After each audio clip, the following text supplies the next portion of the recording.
anchor do? Richard, what do you think? It'll stop the boat from moving. So does it float or does it sink? Sink. My name is Mary Jo Homenick. I teach first grade at Central Park International Magnet School. I went to school in Schenectady, went to Howe, Oneida, and graduated from Linton. And I just really enjoyed all of the experiences I had in school. Saw it as a very positive place to be, and that helped me definitely to make my choice.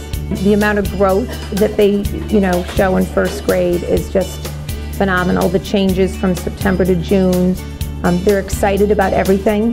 They love to learn, so it's really fun. There's a lot of excitement in the room at all times, and they question things, they want to learn a lot, so we have a lot of fun together. How many of you, give me a thumbs up if you've had a drink that has ice in it? It was a follow-up. We've been doing a solids and liquids unit in science, and we were doing a sinking and floating lesson, which the children had worked on last week. They had some solids that they were testing whether they would sink or float, and so today we followed that up with the big book that we read, and then they used pictures to decide in the picture that they were making whether those objects would sink or float. All right, so which characters left? What are you going to describe next?